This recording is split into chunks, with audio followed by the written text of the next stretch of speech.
sila yung tao na kahit pagod ka na sa buong araw, dahil syempre as a nanay, nasa bahay ka lang, kahit pagod ka na, pag nakita mo sila, silang unang hiyakap sa'yo, ngingiti sila. Pag nakita ka nila, halikan ka nila, i-hug ka nila. Kaya isang malaking regalo para sa amin ang magkaroon ng anak na may Down syndrome.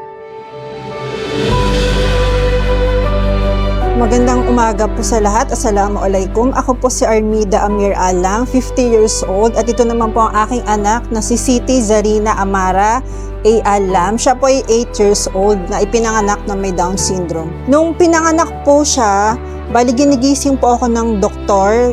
Pinanganak po siya sa isang public hospital dito sa Taguig. Nung pinanganak po siya, ginigising po ako ng doktor na pinapaalam sa akin na anak ko daw po ay Down syndrome. Noong una, hindi ko po siya matanggap. So, inisip ko po na ito isang panaginip lang, kaya natulog na lang po uli ako. Pero, after ilang minutes, ginigising naman po ako ng aking asawa para ipaalam na ang baby daw po namin ay Down syndrome. Hindi pa rin po ako makapaniwala. Ang tinanong ko na lang po ang asawa ko kung ano daw ang reason at nasabi na Down syndrome daw si Zarina. Ang sabi daw po ay dahil sa mata niya. Sabi ko, baka dahil katulad lang din ng mata ng mga brother mo na medyo singkit, kaya ganon. So hindi po ako makapaniwala hanggang sa nakauwi na po kami. Umiiyak po ko araw-araw, bakit ganon? So hanggang sa nagtataka po ako na hindi siya tumataba. 4 months, hindi siya tumataba. Sabi ko, in comparison sa 3 kong anak, kasi pang-4 ko po siyang anak, yung mga anak ko po nung baby sila, every month tumataba, umiinom ng silang gatas, ganoon din po siya. So, pinatingin ko po siya sa isang pedya. Ang sabi po ng pedya na meron po siyang heart murmur, may murmur daw po. So, kailangan ko po daw siyang ipatingin sa specialista ng puso. So, naghanap po ako ng magaling na pedia cardiologist. So napunta po ako sa St. Luke. Sabi ko, sige, kakayanin ko to para lang talagang makita na may ganun siyang sakit. So nung pumunta po ako kay Dr. Jonas Del Rosario, yun po, meron nga po siyang heart murmur. So 2D echo po siya. So sa PGH, so nakita nga po na yung butas niya sa puso sa gitna ay malaki. So kailangan daw po siyang operahan sa lalong madaling panahon. So kailangan daw po bago mag 1 year old maoperahan siya. So gumawa po ako ng paraan, ginawa ko po lahat ng paraan para maoperahan siya. Humingi po ako ng tulong sa mga politiko, sa local government namin dito sa Taguig, sa barangay. So sa Senate, House of Representatives, pumunta po ako, nagpasok po ako ng mga lahat, ginawa ko po paraan. So by 10 months siya, alhamdulillah, napa-opera ko po siya. Doon na po lahat pumasok ng mga bayarin, ng mga utang. So nakayanan naman po namin. Bilang isang magulang na may anak na Down syndrome, isa pong napakalaking challenge po yun. Kasi bukod sa mga kaakibat na medical condition niya, kasi sa kanya, yung pinaka-major, yung sakit sa puso. Yung iba po kasi yung walang butas ng puwet, yung may maraming problema, pero alhamdulillah, yun lang po ang napunta sa kanya. Pinagpapasalamat din po namin na kahit Down syndrome siya, hindi siya naging malaking burden sa amin kasi dahil siya isang masayahing bata. Hindi po namin akalain na nung bata siya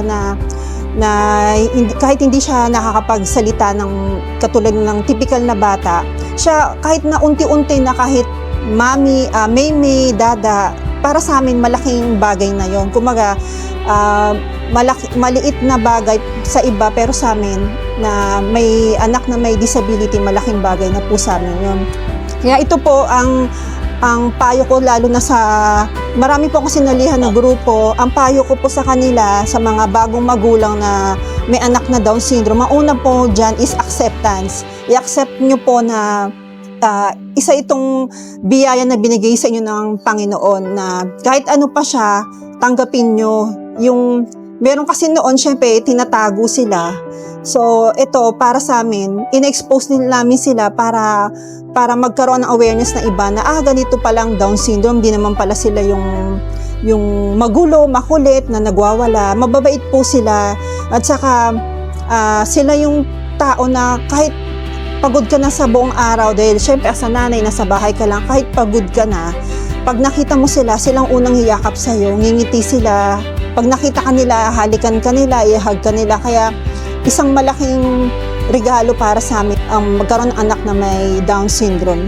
Tungkol naman po sa pagsali sa Project Smile, Meron po kasi akong kaibigan na sinabihan na parang contest ang Mr. Cash. So sabi ko, ano yun? Sabi niya, ini-send niya sa akin screenshot, sabi niya, dyan, sumali ka.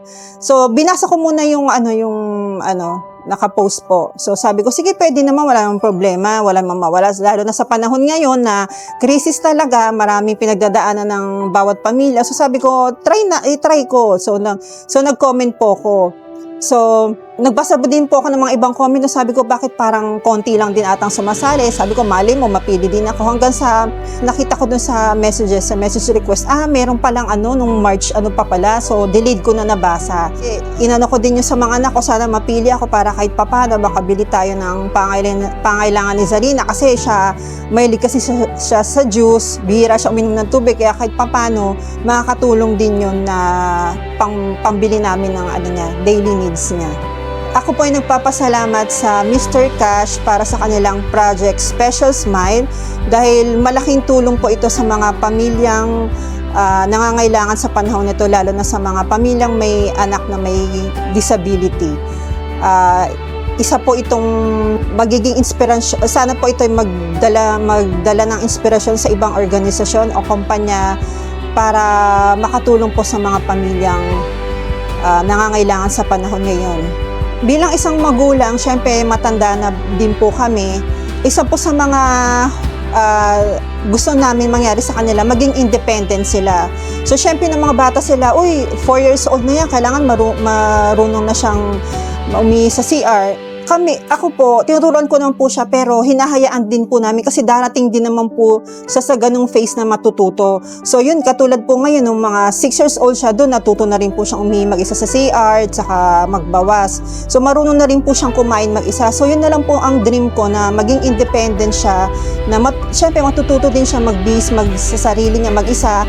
At saka ang isa po sa mga wish ko na sana yung mga kapatid niya na huwag siyang pagpabayaan, lalo na hindi din namin alam yung buhay namin kung hanggang kailan kami, na sana huwag nilang pabayaan yung kapatid nila, na kahit magkaroon din sila ng sarili nilang pamilya, na ituro nila sa magiging pamilya nila na mahalin at tanggapin ang kanilang kapatid, na huwag nilang pabayaan.